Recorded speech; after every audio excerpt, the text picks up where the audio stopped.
Et vraiment, la roue a tourné. Et finalement, ce beau-père qui n'avait pas fait confiance aurait dû faire une couronne. Il lui achète la couronne. Mais je voudrais voir autre chose avec vous sur Rabbi Akiva. Il me semble, alors d'abord, c'est qui disait que c'est pas Rabbi Akiva, voilà. C'est Rabbi Eliaou de Vidas, dans Char à Ahava, qui dit celui qui n'a jamais désiré une femme est un âne, et encore moins qu'un âne, car c'est par ce sentiment de désir qu'il servira à Dieu. Qui servira à Dieu. En d'autres mots, celui qui n'a jamais aimé une femme, l'homme qui n'a jamais désiré une femme, ne peut pas aimer Dieu complètement. Et on revient à Shirachirim, on revient à ce lien charnel et conjugal qu'il y a entre Dieu et le Ham Israël. Et Rabbi Akiva, le romantisme de Rabbi Akiva, c'est pas pour rien. C'est le Rav Kook qui écrit dans Orot Areya, qui écrit que Rabbi Akiva, c'est l'homme de l'amour, de tous les amours. L'amour de sa femme, l'amour de la Torah, l'amour du prochain, parce que quand on vient le voir et qu'on lui dit apprends-moi toute la Torah sur un pied, il lui dit alors toute la Torah c'est Ve'afta l'ereacha kamocha. Ah ouais, c'est Hillel. C'est Hillel. Non mais j'en ai, mais c'est vrai. C'est bien que vous êtes là. C'est bien que vous êtes là. C'est bien que vous êtes là. Alors non. Rabbi Akiva, c'est autre chose. C'est autre chose. C'est quand on est dans le désert et qu'on a une seule gourde pour traverser le désert. On a une seule gourde pour traverser le désert. Donnez une seconde. On a une seule gourde pour traverser le désert. On pose la question de savoir si on partage la gourde en deux, alors les deux, on va mourir. Qu'est-ce qu'on ferait si on voyageait par exemple avec notre frère? Alors qu'est-ce qu'on ferait avec cette gourde? On aurait tendance à la donner. Mais la halakha, qui est d'après Rabbi Akiva, elle tranche que tu dois garder ta gourde et rester vivant. Et qu'est-ce qu'il dit Rabbi Akiva? Il dit l'âme de ton frère, elle vit en toi. Ça veut dire tu sauves une vie, tu sauves d'abord ta vie, et quand tu as sauvé ta vie, tu peux ensuite sauver toutes les autres vies. Exact. Si tu prends soin de toi-même, ensuite tu peux prendre soin des autres. Si tu t'oublies toi-même, alors tu ne vas pas pouvoir t'occuper des autres. Et dans cette histoire, justement, je crois que ça nous montre ça. Elle ne s'est pas oubliée, elle ne s'est pas effacée, Rachel, dans cette histoire. Elle a décidé de donner une chance à son mari, de lui permettre de s'épanouir. Elle a vu son potentiel. Et elle s'est réalisée de cette manière-là. On ne nous dit pas ce qu'elle a fait toutes ces années. On ne nous dit pas ce qu'elle a fait. On peut imaginer la vie de Rachel. On ne sait pas ce qu'elle a fait toutes ces années. On ne dit pas. Elle a vécu dans la misère. Elle a vécu dans la misère, mais est-ce que ça empêche de faire des choses? Elle travaillait. On ne sait pas ce qu'elle a fait. Elle faisait beaucoup de... On ne sait pas ce qu'elle a fait.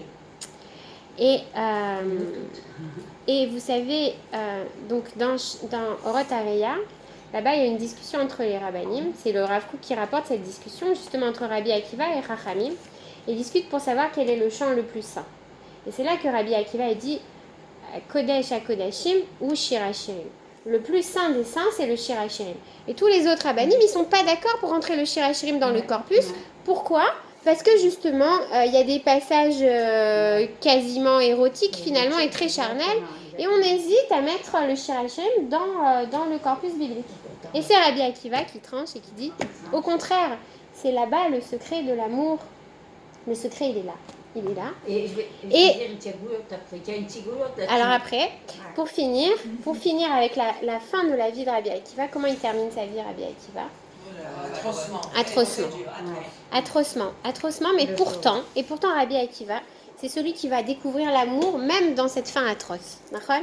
Parce que il est arrêté par les Romains. Alors il y a deux choses à dire. Attendez, je raconte une seconde. Première chose, d'abord, on est au moment de la révolte de Bar Korba et Rabbi Akiva, il soutient Bar Korba et il pense que c'est le Mashiach. On dit d'ailleurs qu'ils avaient un accord tous les deux. Non. Un lien de parenté avec le fils de Sheila, de Yehuda et Tamar. Le fils de Yehuda. Non, justement, donc pas Tamar, avant. Sheila, le troisième fils, celui qui ne s'est pas marié avec Tamar. Ils avaient un lien de parenté par là-bas. Donc il soutient Bar Korba. Parce que c'est l'homme des passions. Il pense que c'est possible, la révolution est possible, que Mashiach peut arriver aujourd'hui. C'est Rabbi Akiva. Et puis finalement, il est arrêté.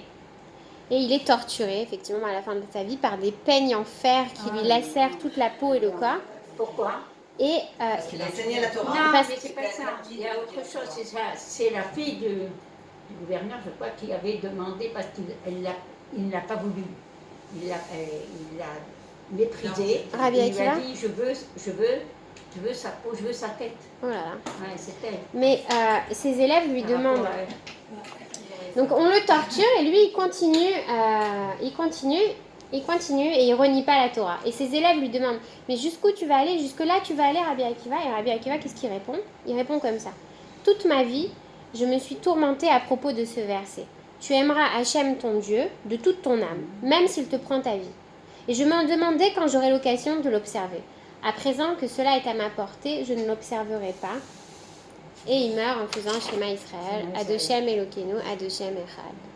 Donc il a expérimenté dans sa vie toutes les formes d'amour, de l'amour charnel, de l'amour spirituel, à l'amour justement qui va jusqu'au sacrifice. Et cette fois on peut parler de ça jusqu'au, comment on dit, les Shem Shamaim, vraiment, Messirut, Nefesh, Kiddush Hashem, exactement, merci.